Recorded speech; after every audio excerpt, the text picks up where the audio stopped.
Bismillahirrahmanirrahim. Assalamualaikum warahmatullahi wabarakatuh. Selamat datang di video pembelajaran tema 1 Hidup Rukun, subtema 2 Hidup Rukun dengan teman bermain di pembelajaran 5 dan 6. Seperti biasa, untuk memulai pembelajaran, marilah kita berdoa dulu. Berdoa mulai. Selesai. Nah, kalau gitu kita mulai saja pembelajarannya. Nah, di sini sekarang Bapak sudah mulai mencantumkan halaman ya. Kalian jadi bisa belajar sambil membawa buku tema kalian. Ini ada di halaman 81. Nah, di sini itu ada gambar cerita ya. Ada cerita bergambar ya, atau percakapan ya. Em, di mana di sini ada percakapan yang kosong ya. Di sini perintahnya juga lengkapilah percakapan di bawah ini sesuai gambar ya. Tulislah kalimat tersebut pada kotak yang tersedia. Bacakan kalimat tersebut secara lisan. Nah, jadi ini bukan tugas tapi kita kerjain sama-sama ya. Nah, di sini ada ceritanya. Lani akan berlatih menari di rumah Siti. Ibu Siti akan melatih menari. Lani gemar menari, tetapi ia malu menari di hadapan teman-teman. Nah, di sini kemudian Lani tiba di rumah Siti nih. Lani tiba di rumah Siti. Ibu Siti mempersilahkan masuk. Nah, kemudian eh, silahkan masuk Lani. Nah, kira-kira yang diucapkan Lani ini apa? Setelah dipersilahkan masuk. Ya, jadi jawabnya adalah, baik Bu, terima kasih. Nah, jadi gitu ya. Jadi ini adalah isi percakapan yang kosong tadi ya. Baik Bu, terima kasih ya. Jadi kalau misalnya kalian bertamu di rumah teman kalian, ke rumah teman kalian, ketika kalian dipersilahkan masuk, baiknya juga kalian mengucapkan terima kasih. Lalu, nah ini selanjutnya ya. Kemudian Lani malu menari di hadapan teman-teman. Siti mengajak Lani. Nah, ini ada Siti, ada Lani ya. Nah, Siti ini kira-kira mengucapkan apa nih? Kosong nih. Nah, soalnya Lani menjawab, saya malu Siti. Kira-kira apa yang diucapkan Siti? Nah, tentunya yang diucapkan Siti ini merupakan kalimat ajakan ya. Ya, ini merupakan kalimat ajakan karena di sini Siti mengajak Rani. Kira-kira apa? Kalimat ajakan kemarin sudah Bapak ajarin, ada apa? Ada ayo, mari, yuk ya. Ayo, mari, yuk. Kira-kira apa kalimat ajakan yang diucapkan Siti kepada Lani? Jadi jawabannya adalah, ayo Lani, kita berlatih menari bersama teman-teman. Nah, lalu jawabannya adalah, saya malu Siti. Nah, jadi itu jawaban yang diucapkan Lani. Jadi ini ya, isian dari percakapan kosong tadi. Ayo Lani, kita berlatih menari bersama teman-teman ya. Jadi kalimat ajakan adalah di mana awalnya itu ada kata ayo ya. Ayo atau mari atau yuk ya. Nah, kemudian selanjutnya Udin dan Edo mengajak Lani bergabung untuk berlatih menari. Nah, di sini Edo mengajak Lani ya. Ayo Lani, bergabung bersama kami. Kira-kira yang diucapkan Lani apa? Nah, yang diucapkan Lani adalah, baiklah kalau begitu teman-teman. Jadi begitu. Itu adalah isian dari percakapan Lani. Nah, kemudian yang terakhir di sini. Lani, Siti, Udin, dan Edo berlatih menari bersama Ibu Siti. Nah, jadi ini ya. Ini adalah gambaran mereka sedang berlatih menari dan dilatih oleh ibunya Siti. Ini ibunya Siti yang paling tinggi ya. Ini Siti, ini Edo ya. Kemudian ada Lani ya. Ini Lani dan ini teman-temannya ya. Sampai sini paham ya?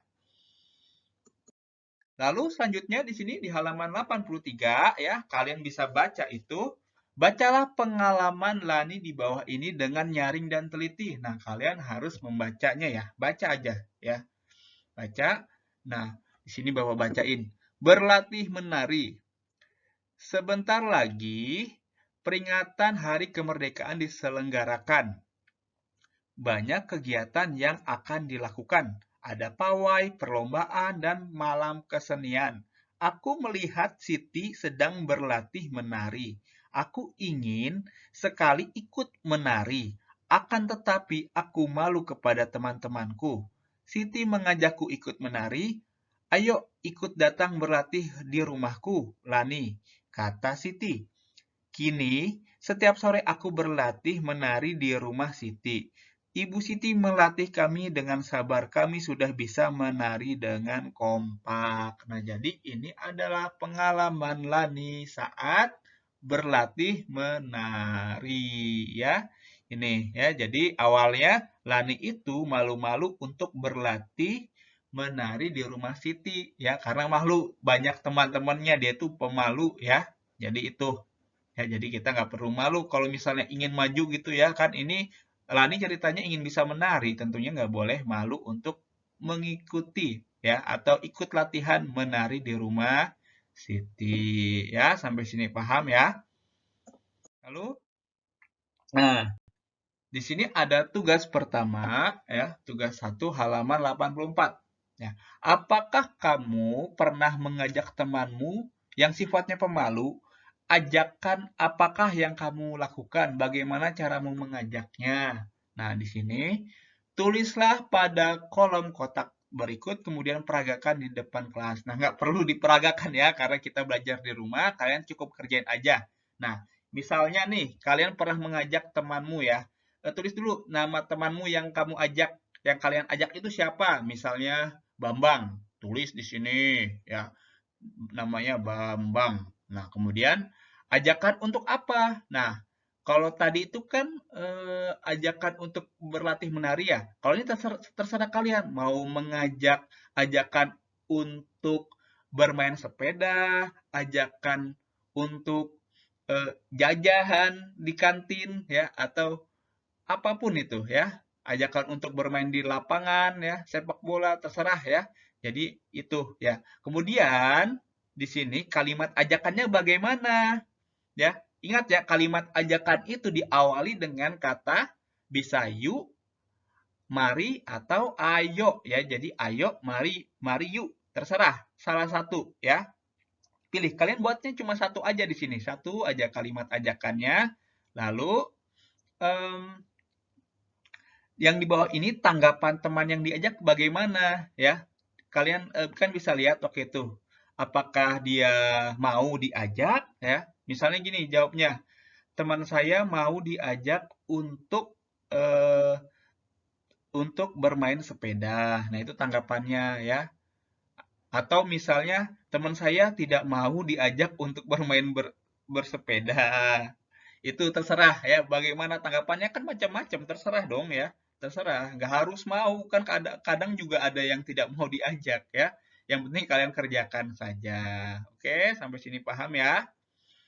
Selanjutnya, lalu selanjutnya di sini ya, di halaman 88 nih ada lagu nih ya. Di sini ayo mengamati, simaklah syair lagu wajib belajar di bawah ini. Ya, ini ada lagu judulnya Wajib Belajar, ciptaan dari Restu Narwan Sunarmas ya. Jadi ini adalah lagu wajib belajar yang biasanya dinyanyikan oleh para siswa-siswi ya, kalau misalnya dia ingin semangat belajar ya. Nah, kalian bisa cari juga lagunya di YouTube, banyak kok ya. Nah, tetapi di sini Bapak mau contohin nih cara nyanyiin lagunya ya. 1, 2, 3. Mari kita laksanakan wajib belajar, putra-putri tunas bangsa harapan negara. Wajib belajar cerdaskan kehidupan bangsa, untuk menuju masyarakat adil sejahtera.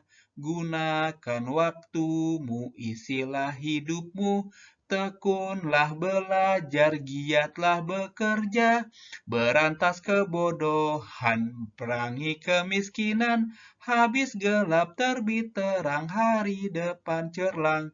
Ayo kita giatkan wajib belajar, jangan putus tengah jalan, marilah tamatkan. Tanam ilmu sekarang, petik hari depan, cerdas terampil berwibawa, penuh daya cipta. gunakan waktumu, isilah hidupmu, tekunlah belajar, giatlah bekerja, jadikan Tunas bangsa inti pembangunan, adil, makmur, sejahtera, merata, bahagia.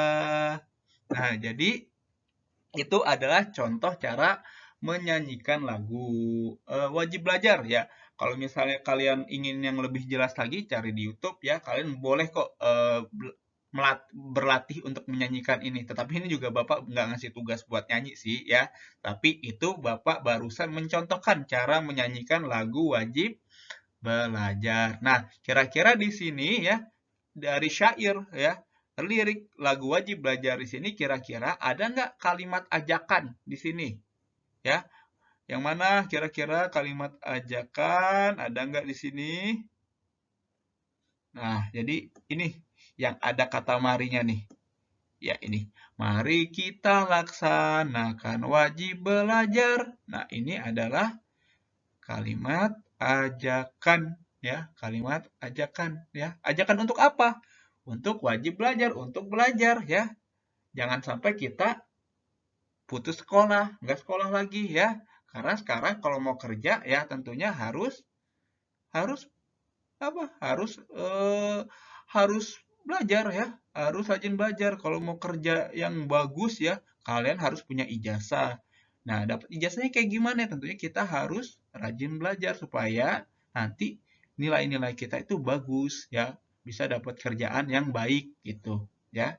Jadi itu ini adalah lagu yang diciptakan untuk memotivasi siswa-siswi untuk wajib belajar, untuk terus belajar ya. Jangan sampai kita putus sekolah ya, karena nanti kita akan menyesal kalau misalnya kita putus sekolah. Karena susah akan mendapatkan pekerjaan ya. Sampai sini ya, paham ya?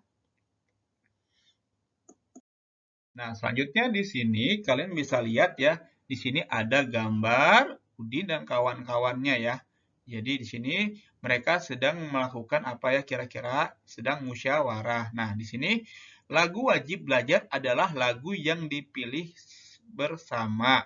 Penentuan lagu tersebut dilakukan dengan cara bermusyawarah. Udin memimpin musyawarah. Beberapa lagu ditentukan terlebih dahulu. Nah, jadi di sini ada kata musyawarah. Ada yang tahu nggak musyawarah itu apa? Ya, jadi musyawarah itu biasanya digunakan oleh sekelompok orang untuk menentukan pilihan yang terbaik atau keputusan yang terbaik. Tentunya tidak hanya tergantung dari pilihan satu orang saja, tetapi ini adalah hasil dari keputusan bersama. Jadi mereka ini sedang melakukan musyawarah untuk memilih lagu yang akan mereka nyanyikan di depan kelas nih ceritanya ya. Jadi lagu yang dipilih itu adalah lagu wajib belajar yang tadi Bapak barusan nyanyikan. Jadi itu tujuannya dari musyawarah. Dan ini musyawarah merupakan pengamalan dari sila keempat ya. Kerakyatan yang dipimpin oleh hikmat kebijaksanaan dalam permusyawaratan perwakilan ya. Jadi ini adalah sila keempat ya. Pengamalan dari sila keempat. Nah, kemudian setiap anak mengemukakan pendapat secara bergantian. Ada 4 lagu yang diusulkan. Akhirnya lagu wajib belajar dipilih untuk dinyanyikan. Setelah bermusyawarah, para siswa merapikan kelas. Ketua kelas memimpin pembagian tugas. Setiap siswa melaksanakan tugasnya masing-masing. Kelas menjadi bersih dan nyaman untuk belajar. Musyawarah untuk memilih lagu yang akan dinyanyikan merupakan penerapan sila keempat Pancasila. Para siswa bergotong royong merapikan kelas merupakan penerapan sila kelima Pancasila ya. Kalau tadi musyawarah itu penerapan sila keempat Pancasila, kalau bergotong royong bersama-sama ya, itu merupakan penerapan sila kelima Pancasila. Sampai sini paham ya? Nah, selanjutnya di sini, pasangkanlah sikap pada gambar sila yang sesuai. Nah, kira-kira ini ada sila keempat dan sila kelima aja nih. Ada 2 gambar. Kira-kira Sila keempat yang mana? Kita pasangkan dulu ya. Sila keempat yang mana? Kira gambar yang ini atau yang ini? Jadi gambarnya yang sedang, tentunya sila keempat itu adalah ciri-cirinya adalah mereka sedang melakukan musyawarah, ya, sedang kayak rapat gitu menentukan pilihan kira-kira yang mana? Ya, jadi jawaban yang ini ya, yang ini. Jadi sila keempat kita jodohkan yang ini. Berarti sila kelimanya yang mana? Yang ini ya. Ini adalah sila kelima. Mereka sedang bergotong royong membersihkan kelas tanpa melihat adanya perbedaan. Ya, tanpa adanya perbedaan ya. Mereka sama melakukan kerjaan yang sama. Jadi ini yang saling membantu. Sila kelima. Ya. Di sini paham ya. Kemudian selanjutnya, nah ini ada tugas kedua di halaman 91. Nah, tulislah contoh lain yang sesuai dengan sila keempat atau sila kelima ketika bermain dengan teman. Ya, jadi ini ada sila keempat, sila kelima. Kira-kira apa nih? Misalnya contoh sila keempat saat bermain dengan teman. Misalnya menentukan permainan, ya, bermusyawarah menentukan permainan yang akan dimainkan apa, misalnya gitu. Jadi sila kelima apa, ya. Jadi apa aja deh kalian tentunya di sini kalian kerjakan ya. Di sini ada 1, 2, 3, 4, 5. Masing-masing 5 ya. Tapi kalau misalnya nggak bisa, ya 4 juga nggak apa-apa deh. Masing-masing 4 juga nggak apa-apa kalau kebanyakan ya. Ini 4 juga boleh deh. 1, 2, 3, 4 ya. Kalau misalnya siapa tahu kalian kesulitan ya. Jadi ini kalian tulislah contoh-contoh pengamalan dari sila keempat dan sila kelima ya. Ya walaupun di sini ada 5, kalian boleh kok 4 boleh ya, paling sedikit 4, baru 5 juga boleh ya, kalian kerjakan ini 1, 2, 3, 4, 5 ya, tapi 4 juga nggak apa-apa ya kalau misalnya kalian kesulitan. Oke ya, terima kasih ya. Jadi sampai sini aja pembelajaran dari Bapak. Apabila mengalami kesulitan silakan hubungi Bapak melalui WhatsApp. Assalamualaikum warahmatullahi wabarakatuh.